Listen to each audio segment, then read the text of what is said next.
Professor लोग जाकर जगह जगह मीटिंग करके और औरंगजेब के लिए ऐसी बातें बोलते हैं।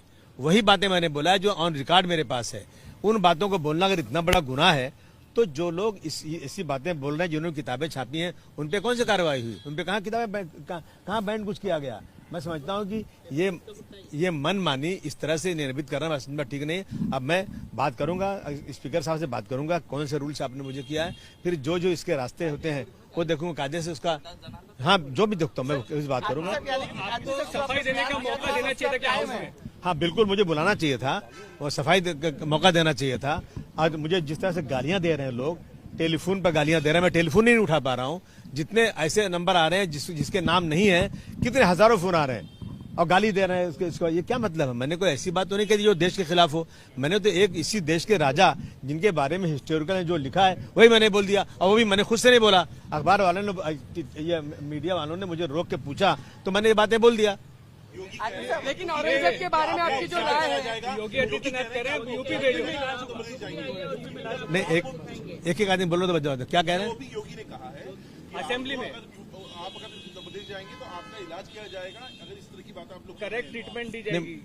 मैं तो देश में ही रहता हूँ, मैंने तो कोई ऐसी बात नहीं बोला है। अब योगी जी की सरकार है, यहाँ पे जो है हमारे फडणवीस साहब की सरकार है और हमारे एकनाथ शिंदे साहब की सरकार है। अगर इस सरकार में डिक्टेटरशिप है, इसमें जो है लोकशाही नहीं है, डेमोक्रेसी खत्म हो चुकी है, तो जो चाहे कर ले, मैं क्या कह सकता हूँ। संभाजी महाराज कह रहे हैं कि आपको महाराष्ट्र से ही निकालना चाहिए, क्योंकि जिन महाराजों ने इन महाराष्ट्र को नवाजा गया है उनके खिलाफ आप बोल रहे हैं। नहीं, मैं कभी नहीं बोले। मैंने एक लफ्ज आज तक किसी महापुरुषों के खिलाफ आज तक नहीं बोला। एवं मैंने यह असेंबली में बात किया है, मैंने मुख्यमंत्री से मिलकर पर्सनल बात किया कि साहब जो भी महापुरुषों के खिलाफ एक लफ्ज बोलता है, ऐसे लोगों को 10 साल की सजा होना चाहिए। मैं कैसे बोल सकता हूँ उनके खिलाफ? लेकिन औरंगजेब के बारे में आपका जो बयान है, औरंगजेब के बारे में जो आप कह रहे हैं, क्या उसके ऊपर आप कायम है?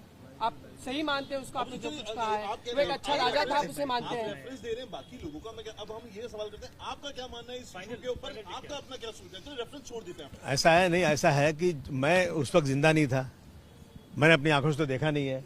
मैं तो वही बोलूंगा जो हिस्ट्री में लिखा हुआ है, मैंने वही बोला है। मेरा अपना कोई सोचना नहीं है। आदमी साहब, आप अपने कमेंट जो आपने दिया था वो आप उस पर कायम है क्या आदमी साहब? ठीक है ना, मैंने कहा ना, अगर डिक्टेटरशिप है, कानून से नहीं चलेंगे, जो चाहो करो, तो देखेंगे, निपटेंगे सबसे। अरे मुझे तो डर है कि वो ए टीम में बन जाए अभी कुछ दिन में, कोई भरोसा नहीं है। ये तो ऐसा है ना, ये लोग जैसे गिरीट का रंग बदलता है, बदलते रहते हैं। हम तो जहाँ खड़े हैं वही खड़े हैं, हम तो किसी के साथ नहीं जा रहे हैं। आदमी साहब ये बताइए, जो आपने कमेंट दिया था औरंगजेब को लेकर, क्या आप उस कमेंट पे कायम हैं? भाई मैंने कहा ना कि मैं अपनी बात को वापस इसलिए ले रहा हूँ कि मैं चाहता हूं कि असेंबली चले, असेंबली में हंगामा ना हो। जबरदस्ती एक उप मुख्यमंत्री, डिप्टी चीफ मिनिस्टर ऐसी बातें करें तो चारों तरफ से हमला मेरे पर शुरू हो जाए। ये चीजें कहीं ना कहीं रुकना चाहिए। इसलिए मैंने अपनी सारी बातें जो मैंने बोली थी मैंने वापस लिया। बहुत आप देखें ना, गालियां दे रहे हैं, मार डालो, काट डालो, क्या क्या बोल रहे हैं। मैंने लेटर लिख दिया कि अगर मुझे कुछ होगा तो सरकार जिम्मेदार होगी। आदित्य ठाकरे भी बोल रहे हैं कि आप पहले दिन से बी टीम का काम कर रहे थे। आप वो हमेशा ए टीम ही रहे, थोड़ा दिन के लिए अलग हुए, फिर बी एक टीम बनने वाले हैं जल्दी। रोहित पवार का एक बयान है कि आप जिस तरीके से आप बयान देते हैं, सारे के सारे जो मुद्दे हैं विपक्ष के, उसको आप डिरेल कर डालते हैं।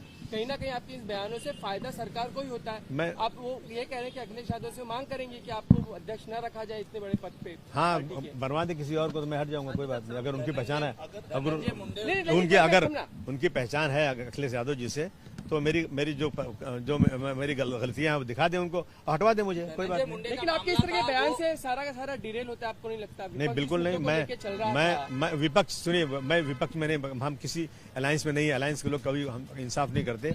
हम जो है ना, हम जो हैं, जो भी इश्यूज हैं, ज्वलनशील समाज के दबे कुछ लोगों का, वो उठाते हैं। अब उससे किसी को फायदा नुकसान हो, मैं क्या करूं उसके लिए? आदमी साहब, धनंजय मुंडे जी का जो मामला था उसका ध्यान भटकाने के लिए आपको ये वर्ड बोलने के लिए कहा गया, ऐसा भी था ये पूरा। अब मुझे ऐसा करो, मेरा ब्रेन मैपिंग करा लो, चेकिंग करा लो, कैसी कुछ बात है क्या? लेकिन आप ये कह रहे हैं कि कहीं ना कहीं शिवसेना उद्धव ठाकरे जो है उसका जो ये पूरे मामले पे रुख है, वो कहीं ना कहीं बीजेपी वो ज्वाइन करने वाले इसलिए नरम है, ऐसा लग रहा है। मैं ये नहीं कह रहा हूँ, दोनों की सोच एक ही है और 30 साल तक एक साथ में रहे हैं और आगे भी जा सकते हैं, लेकिन हम तो कभी नहीं साथ में गए। हमें क्यों कहते हैं बीजेपी? शिंदे साहब का क्या होगा? साथ ही वही होगा जो मंजूर खुदा होगा। आदमी जी कल गोवा में फरहान के ऊपर भी FIR हुई है, रोड रेस का मामला था, क्या मामला था सर वो? नहीं फरहान मेरी बात है, फरहान अपने बच्चे के साथ में कहीं गुजार रहा था, कहीं कोई भीड़ थी, गाड़ी से कहीं कुछ थोड़ा बहुत ठोकर, लेकिन मतलब कुछ हुआ भी नहीं, कुछ नहीं, तो वहाँ भीड़ ने कुछ वो कर दिया, रोक लिया उसको, पुलिस आए, पुलिस के साथ भी उन्होंने बदतमीजी किया उन लोगों ने, तो वही कुछ मामला कुछ नहीं, कोई कुछ हुआ नहीं। निकालने की बात नहीं ऐसा नहीं, गन उसका लाइसेंस उसके पास है, उसका लाइसेंस निकाला नहीं था, बिल्कुल नहीं निकाला था, और पुलिस ने कहा कि कोई बात नहीं, कुछ केस नहीं है। लेकिन आरोपी तो बनाए सर, FIR तो नहीं कोई आरोपी नहीं है, कोई केस नहीं है। इसके अलावा जो है एक समिति का भी गठन किया गया है, जिस समिति का ये समिति आपके पूरे मामले की जांच करेगी। सर्वोच्च न्यायालय का जो कह रहे हैं कि कभी भी एक सत्य से ज्यादा का निलंबन नहीं किया सकता है, उसका अध्ययन करेंगे। एक समिति गठित की गई है कि आपको सख्त से सख्त सजा दी जाए। कौन सा फैसला सुप्रीम कोर्ट का? सुप्रीम कोर्ट का ये फैसला है कि अगर कोई विवादित बयान देता है तो उसको एक सेशन के लिए जो है आप सस्पेंड कर सकते हैं, निलंबित कर सकते हैं। वो तो निलंबित का आदेश पारित हो गया, लेकिन बीजेपी वाले ये कह रहे हैं कि और भी कड़ी रद्द की जाए। आपको जो बेनिफिट्स एज MLA मिलते हैं वो आगे समय में न मिल सके, कम से कम नहीं मिलेगी तो घर बैठ जाएंगे, संघर्ष करेंगे सड़क के ऊपर उतर के, जो होगा देखा जाएगा। चलो जाने दो। ठीक है, चलो।